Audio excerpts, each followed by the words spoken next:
Merhaba arkadaşlar. Bugün en çok istenen tariflerden biri olan tam kıvamında mercimek köftesi yapıyoruz. Çay saatlerinin vazgeçilmezi olan tam ölçülü ve garantili mercimek köftesi tarif hazırladım. Mercimek köftesi nasıl yapılır diye merak ediyorsanız püf noktalarıyla paylaştığım bu videoyu mutlaka izleyin. Hem çok besleyici hem de çok lezzetli olan mercimek köftesini dağılmadan hazırlamanın sırlarını bu tarifte bulabilirsiniz. Deneyecek olanlara şimdiden afiyet olsun. Uygun büyüklükteki derin bir kabımızın içerisine 2,5 su bardağı kırmızı mercimek eklenir ve üzerine geçecek kadar su ilavesi yapılıp 3-4 kez ellerimle ovuşturarak suyunu süzüp işlemleri tekrarlayarak suyun rengi berraklaşıncaya kadar mercimeklerimi güzelce yıkıyorum ve suyunu süzüp kaldırıyorum.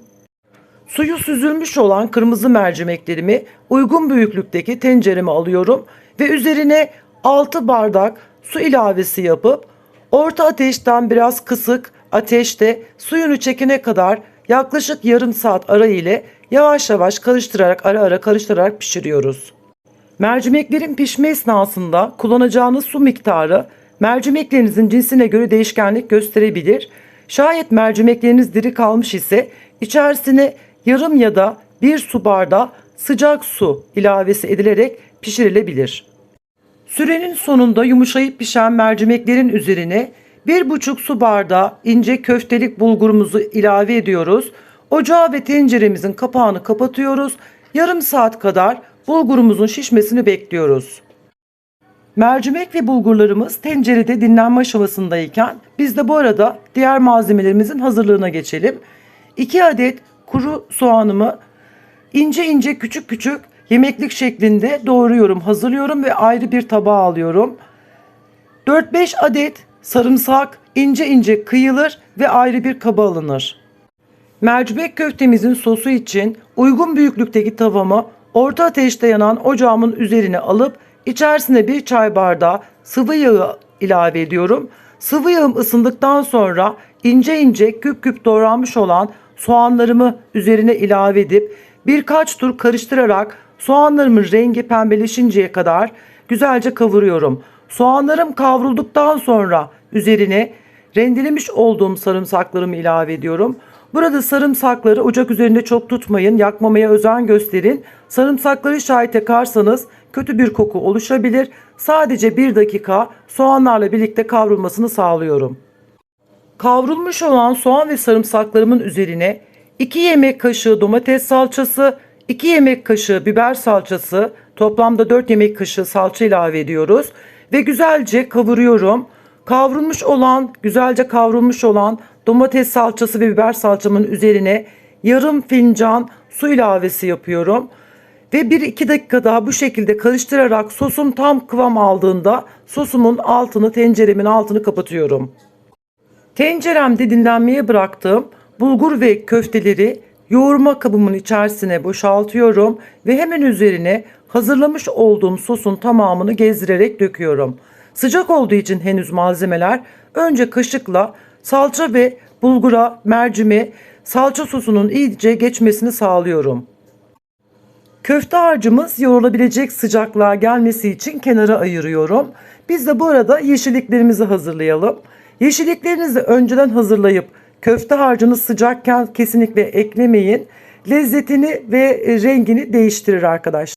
Mercimek köftesi yeşilliği çok sever. İçerisine koyacağınız yeşilliklerin tazelikleri mercimek köftemizin lezzetine lezzet katar. Daha önceden yıkayıp hazırlamış olduğum 4 adet taze soğanımı küçük küçük yemeklik olacak şekilde minik minik doğruyorum. Özellikle taze soğanların yeşil yaprakları mercimek köftesinin lezzetine lezzet katar. Bir demet taze maydanozumu güzelce yıkayıp ayıklıyorum. Yıkarken içerisindeki sarı yaprakları ve sap kısımlarını da aradan çıkartıyorum. İnce ince küçük küçük aynen taze soğanları doğradığımız şekilde küçük küçük doğruyoruz. Mercimek köftesi harcımızın içerisine yarım çay bardağı sızma zeytinyağı ilavesi yapıyorum. Ve kenarda doğramış olduğum tüm yeşilliklerin hepsini sırayla mercimek köftesime ilave ediyorum. Harcımızın içerisine yeşilliklerimizi koyduk. Şimdi sıra geldi baharatlarını eklemeye. 1 çay kaşığı karabiber, 1 çay kaşığı kimyon, 1 çay kaşığı pul biber, 1 tatlı kaşığı tuz ve 1,5 limonun suyunu sıkarak harcımızın içerisine ekliyorum ve güzelce karıştırarak başlıyorum yoğurmaya. Tüm malzemelerin birbiriyle özleşecek şekilde güzelce karışması için elimle birkaç dakika bu şekilde karıştırıyorum. Ve hemen mercimek köftelerimizi şekil vermeye başlıyorum. Dilerseniz videoda gösterdiğim gibi elinizde bir parça kopartıp elinizde sıkıştırıp oval görüntü verebileceğiniz gibi yuvarlak görüntülerde çok estetik oluyor arkadaşlar. Artık mercimek köftemiz servise hazır.